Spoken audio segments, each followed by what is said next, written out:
So, a very good afternoon. My name is Barry O'Brien. I'm the Head of Communications for Tech Nordic Advocates, and this is the first interview in the start of a new series where we're going to be diving deep into the Denmark startup scene, the tech scene, and interviewing some startups, some investors, some government organizations to really understand what's happening during 2020 and how 2021 will look for them. And I'd like to welcome our first guest, who's Tegan Spinner, who is the founder of Worthmore. And he's going to tell us a bit more about the company as we proceed. But welcome to the first interview. And I don't like to say that you're my guinea pig, but you're my guinea pig. So it's good to have you, man. It's nice to see you again. And, it's good to, to have a good chat. And as we already discussed off air, this is an informal discussion. So, feel free to, to be honest and, let us know how things really are. So, let's start off with, obviously, I know, but the people watching don't know a bit about your background. So tell me how you ended up in Copenhagen then.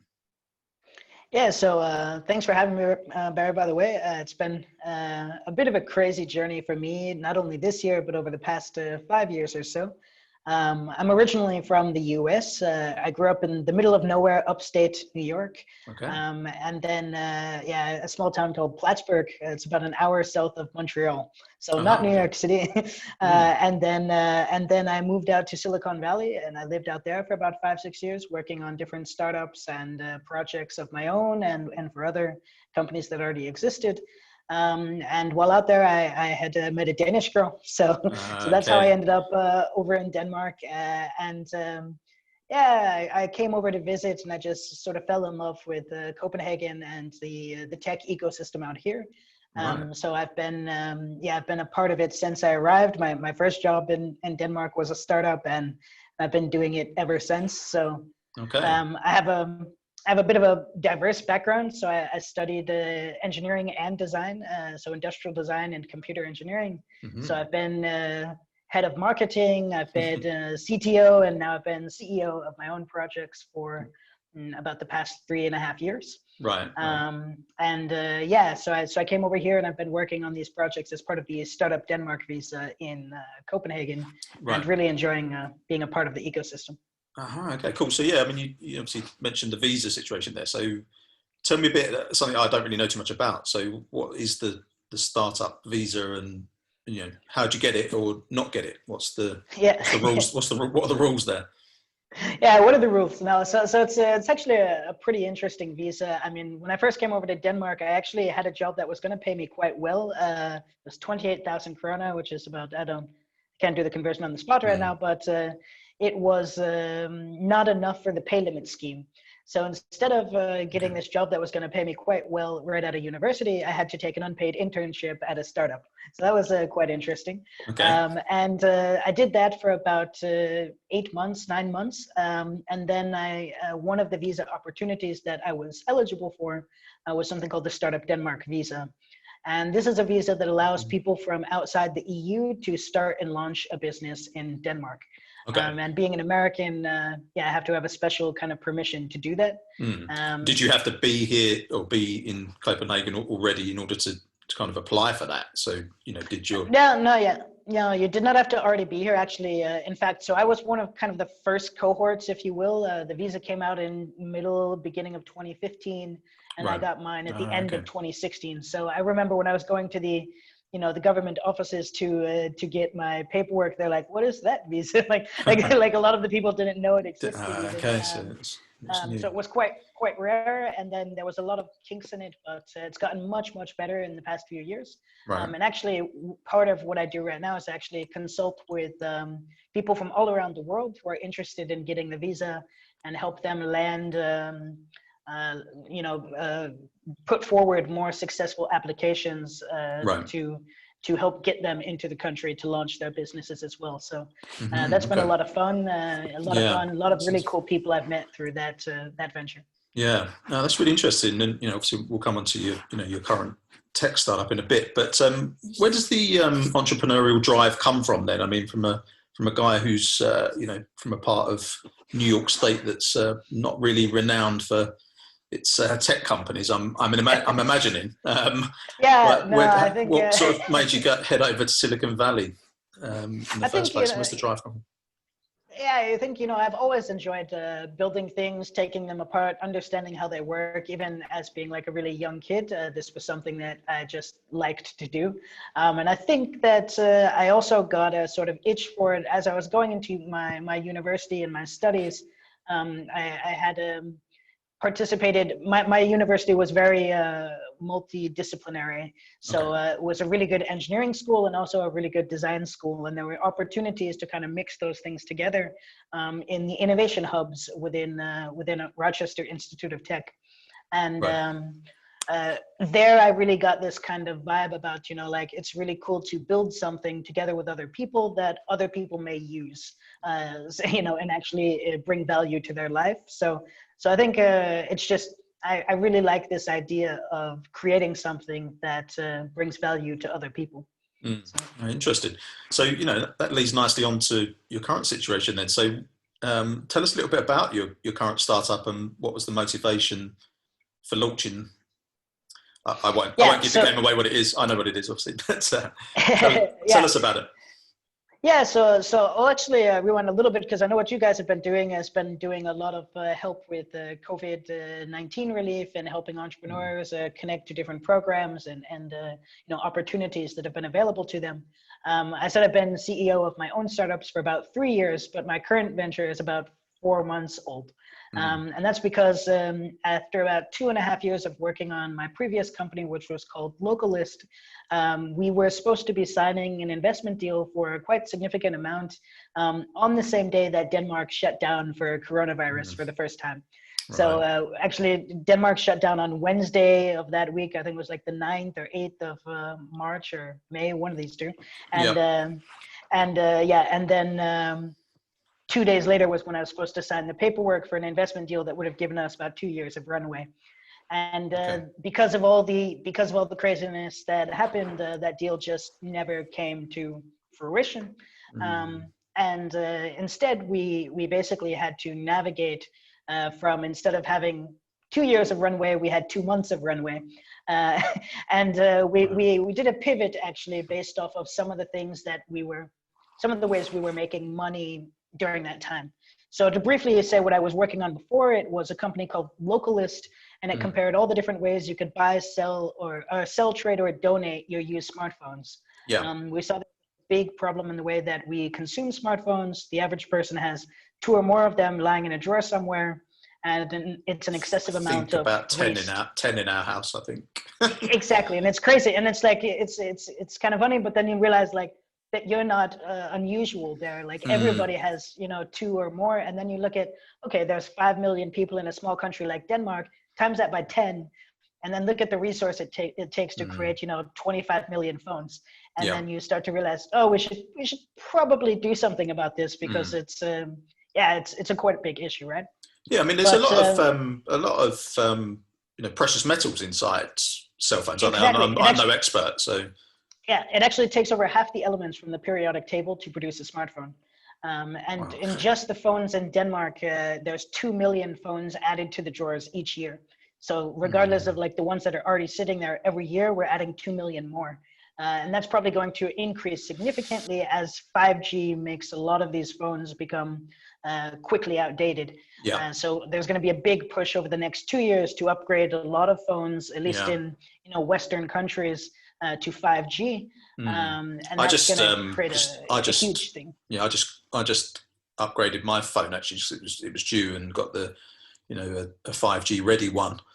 So I can totally understand what you mean. I mean, it's there's going to be a big change, isn't there? Okay, so interesting. So yeah, so you're very passionate about this area, obviously, with your previous one, and then now what you're working on. what had happened was that during that time, we realized we weren't going to get the investment deal. And at the same time, one of the only ways Localist was making money was we had a feature where people could donate their phones to support sustainable causes. And then we would take the phones, fix them, and resell them, Right. and then give the person a credit that they could give to planting some trees in Canada. And it was very nothing was really transparent or clear, but we were getting a majority of the phones we were getting in through Localist were actually donations. And so while we were sitting there trying to, with just this 2 months of runway left and trying to figure out what do we do to sort of survive this sort of pandemic and all the stuff that just like happened out of the blue. And we realized we should probably try to lean into this donation aspect more because there wasn't really a big competitor there. And on top of that, what happened was that we basically were taking the phones that were donated to us and we were selling them to the partners that we were comparing to get the money from them, if that makes sense. Yeah, I understand. And the problem was with a lot of the partners we were using, the deal wasn't actually going according to plan. So Localist compared all the ways to sell, trade, or donate your phone. But when we were selling the phones to some of the partners on our site, it wasn't a very smooth or transparent process. And we realized that was an issue. Right. So we pivoted to the company that I'm working on now. And instead of becoming like a comparison site of all the things you can do, we decided we wanted to be the best thing to do. And we call this website Worthmore. That's worthmore.io. And what we do is we make it easy for people to donate the value, all or in part, of their used smartphones to support sustainable causes in their communities, such as reforestation efforts or cleaning the ocean. These are two of our first causes. And so we partner with leading NGOs and organizations like the ReSea Project, Growing Trees Network, Nordic Ocean Watch, and the Danish Nature Fond to convert the value of your used phones into actual impact. So this was important for us because we know a lot of people were not, they didn't see the phones as trash in their drawer. So you have 10, and then the second part was they weren't really motivated to do it for themselves. So they're like, it's maybe a couple hundred krona or something like that. So, 50 euros or something, but I don't want to take the time to do that. But when you know that can remove 5 or 10 kilos of plastic from the ocean or plant 25 trees and you start to see the combined impact, that was how we wanted to make them have a sort of more than monetary value. And that's one of our kind of missions here. So just dive deeply, quickly into the user experience. So if I have a phone sitting in my drawer, what do I do with it? Like, how do I actually create action from that? Yeah, so basically we have on our website, we have a very quick and easy form for you to fill out. You just tell us what phones do you have and instantly we calculate the impact they would make. So you say, so you get I have an iPhone 6 with I have an iPhone 6 with a cracked screen. We say, okay, that's worth 250 krona, 300 krona, and then you can see what 250 krona or a full donation of that device would make. So maybe that would plant 15 trees and protect 10 square meters of already established forest. And you can say, okay, I want to donate to this cause, and then we basically give you a certificate that is what happened, and you can kind of follow the journey of like when we actually make these impacts happen. So am I still posting you my phone though, or say it again? Do I actually need to post you my telephone though, or do you send me an envelope or something So yeah, exactly. So the third and final step of that whole journey would say like, okay, I donate my phone. What we do is we send you a prepaid envelope. Right. You drop your phones inside, and then and ship them back to us. And and then we give you the credit to give to that organization, or we pass the credit on to the organization for you. And then also it's not that you have to donate. We have like a slider on the site, so you can choose to donate only half of the value, or you can donate in full. Like you get to kind of decide, or you can keep all of the money for yourself. Okay, so that is the goal. Yeah, exactly. And if that is like what you want to do, it's more just about putting these phones back to good use in a responsible way and taking that action. Even if you do decide to keep all of the money yourself, you can at least you get a better understanding of the value that's wasting in your drawer by seeing the sort of impact potential that it could have. So that's one way. Interesting. And how are things going in general? I mean, as you say, it's a fairly new. You obviously spoke about the issues with COVID in Q1 for you, and having to pivot. How's it going? Exactly. Over at the moment, over the last sort of post summer, shall we say? So I mean, I think I don't know what's wrong with me, but I just like entrepreneurship on level like 12 difficulty. I could have started a startup in Silicon Valley. I decided to move to a country where I didn't speak the language or have any network.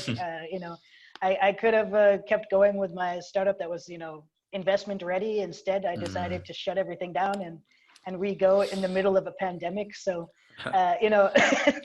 it's been quite so the I was going to say what's the phrase, like the reward is the journey or something, is that so? Exactly, it's been quite the journey. But I mean, we started with, if you look at it, basically zero money in May of this year.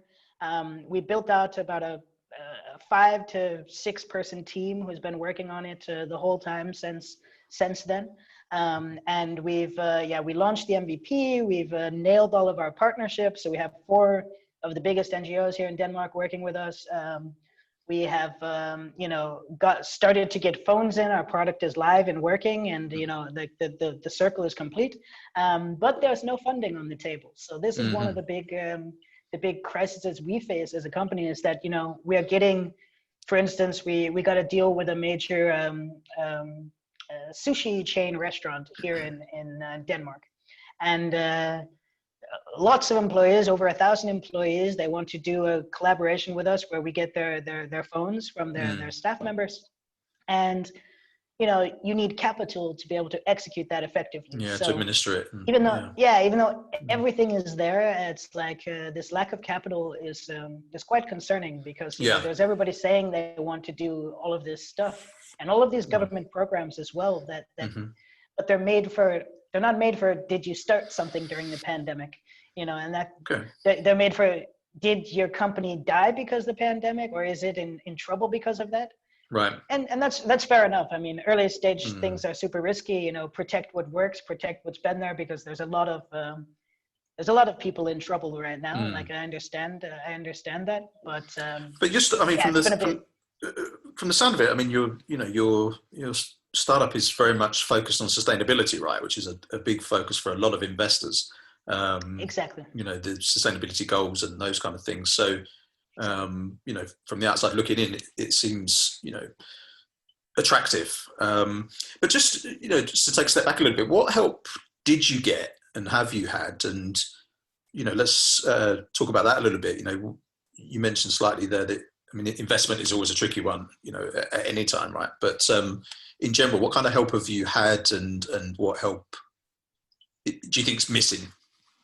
Yeah, so I mean, I will say that I think I'm on like I said, the level expert difficulty. There's been very few things that we were eligible for just because of the circumstances. So we weren't eligible for any of the programs really, that at least that I know of in Denmark, to help us kind of survive what happened. In fact, we were actually right before that the big investment deal that we were supposed to land right before Corona hit.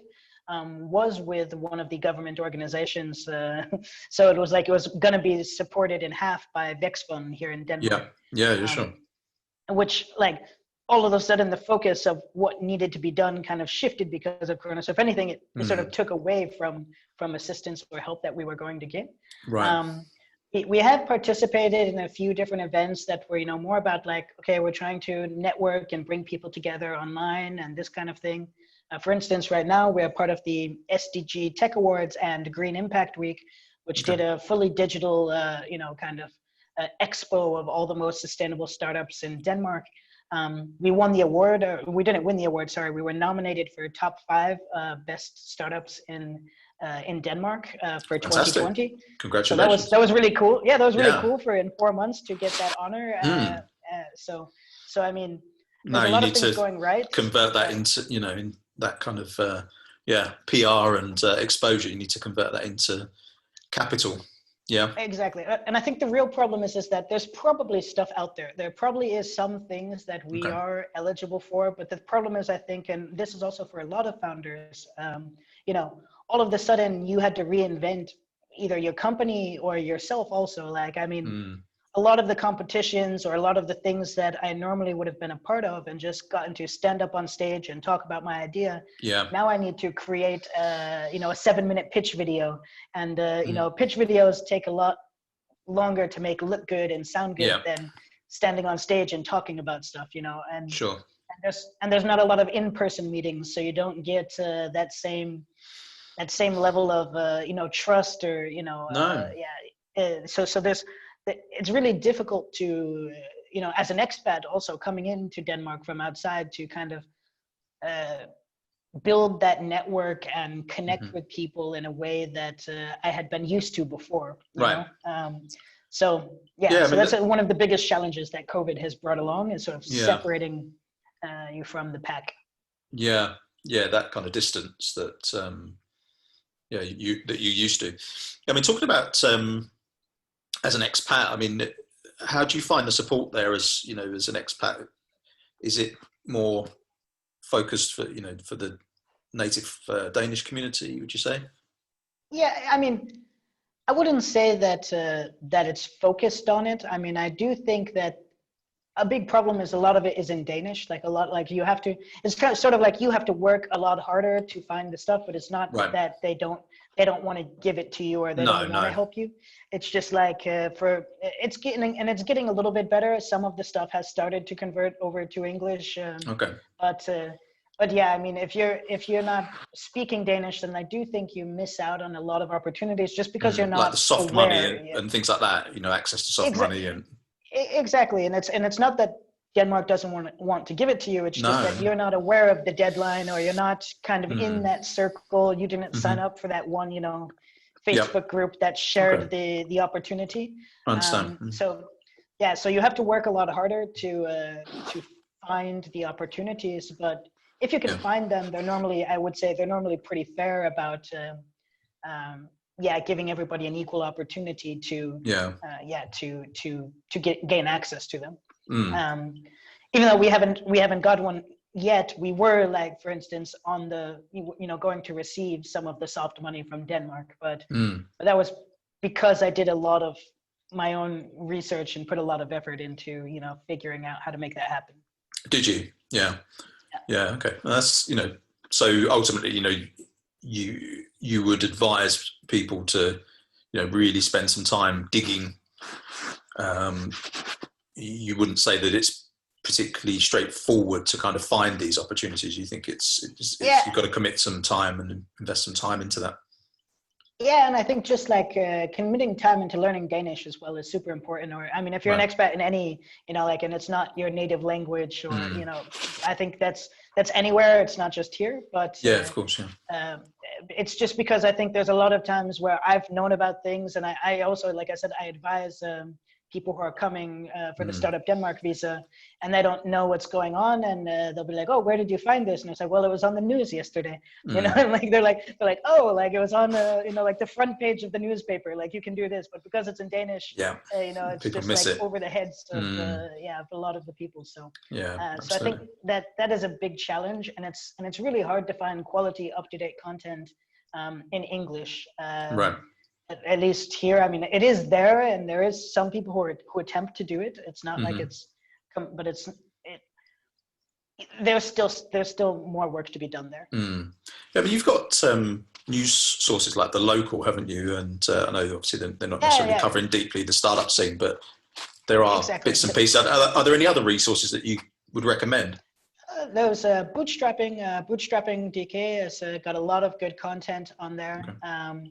And then, I mean, that's the one that comes to mind the most. I mean, a lot of them, also the government, if you go to like Vaekstfonden or Fond, those guys have started now to switch all of their stuff over to English, and they'll give you a lot of good resources. But it's more like the smaller opportunities. There's some interesting Facebook groups. You mentioned Facebook groups. Sort of hubs. Certain hubs have Facebook groups, and like Denmark entrepreneurs and stuff.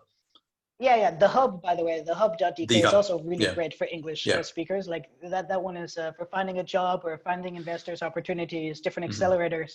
I think that's one of the leaders in my mind of like a resource that everybody should be using, no matter what language you speak. But The different Facebook groups that I'm trying to think of one right now that really was coming to my mind. I know it's like they're all just, if you just Google them, like, entrepreneurs in Copenhagen. Yeah, there's a bunch of them. Yeah, exactly. So, but Öresund, isn't there? It's like an Öresund one, I think. Yeah, Öresund startup, Mm. but that one hasn't been as active as of late. Okay. But yeah, there's a lot of them, and I think actually going into Facebook and just typing in Vaekstfonden, which is entrepreneur in Danish, or just like entrepreneur Copenhagen, this kind of stuff. There's a lot of groups that are actually quite active. And pretty cool to be a part of. Yeah, good stuff. But yeah, again, Corona is a lot of this time. It's just like also like. What I wanted to say is it's difficult to research or spend the time. Like, it's almost like you need an intern or you need somebody on the team whose only job is to try to be aware of different opportunities that are available. Yeah. Because it's hard as a founder to focus on everything at once. Yeah, I understand. So on a more positive note, how's 2021 looking for you? What are your goals and ambitions there? Was that supposed to be the positive note? No, I'm just kidding. no, it's like, forever, let's hope, fingers crossed. Exactly. No, I think, I think, like I said, we've gotten a few good things in our pipeline right now that I'm really looking forward to seeing how they turn out. And of course, I do believe, as you said, on the outside looking in, and also when you start to get into the details, I think we are quite attractive for investors. So I'm hoping that, the winter kind of passes, we get to the other side of the cold, dark months here in Denmark, and there's a few good opportunities for us to attract some investment into the company that allows us to really have that same sort of comfort we were just about to have, where you get 2 years to really focus on your idea. But the good part is that we actually started making money now. So it takes a lot of time to get the wheels set up, but we are getting the first sort of, we've closed the loop in many ways, and now we're starting to generate a bit of revenue. It's not huge by any means, but it gives us something to work with and start to some things to fight for, if you will. Exactly, build on, isn't it? And exactly, just get that fit and try to replicate it, and that's the key, isn't it? So aside from an investment round, so you're very welcome to share. What kind of amount are you looking for, and what's the are you open to investment now? Just to be clear. Yeah, we're open to investment now. We are trying to close a round of about 2.5 million Danish krone, which is about 350,000 euros. Right. And we're actually we're doing that for about a 20% raise of the company. So that's what we're aiming to achieve. And ideally we would look to close that round by the end of this year, or at least a portion of it. So that is our one of the things I'm hitting the ground right now. Like the product, we just actually, this past week, we just released, I would say, version 3.0 of the website. So we had like MVP 2.0 and 3.0 is live as of last Sunday. And that improves the submission flow for phones tenfold for users. So the process of submitting a device became much more clear and straightforward, in my opinion. So now that is live, we're really pushing the investment scene again. So my next month is booking meetings and booking times to try to speak with people. And just briefly, what does your ideal investor look like? Do you want somebody that's going to get involved with the business as well? Yeah, I think it's always good to have at least one or two investors who really want to put their name and energy behind the investment and behind the company.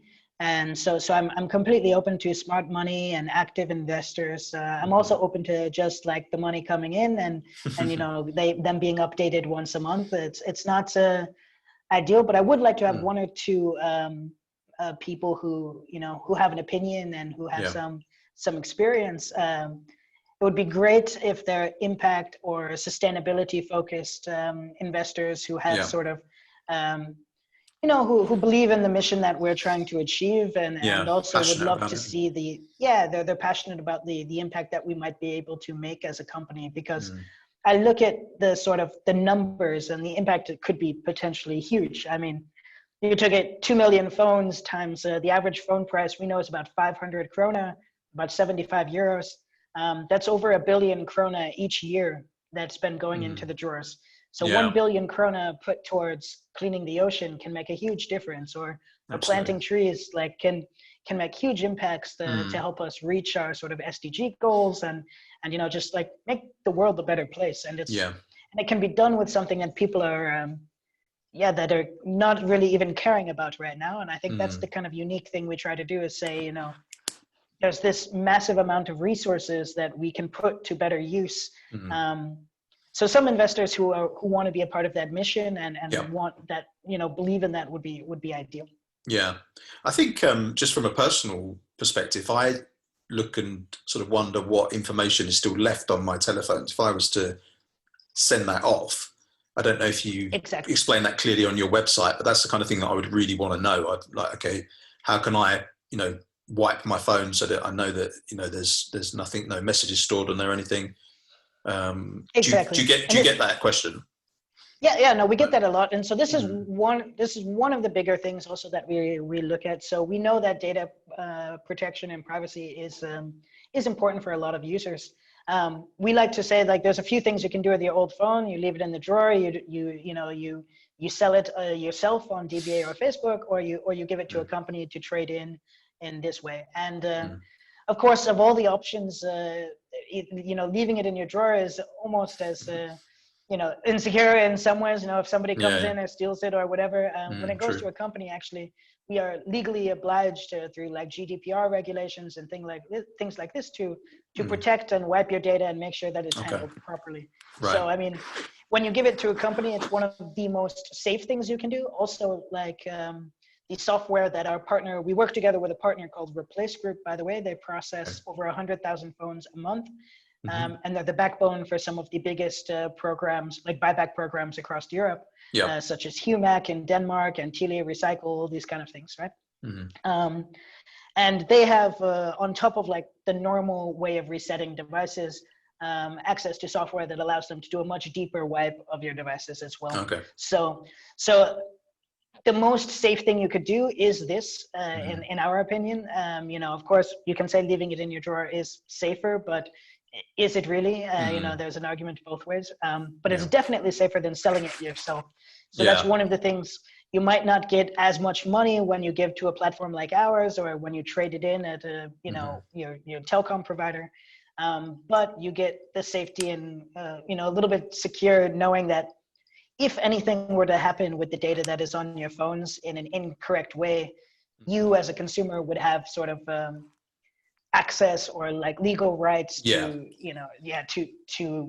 sue you, make a lawsuit about the company. Exactly. So that's what I mean. That's something where we take data very seriously. Yeah, interesting. Cool.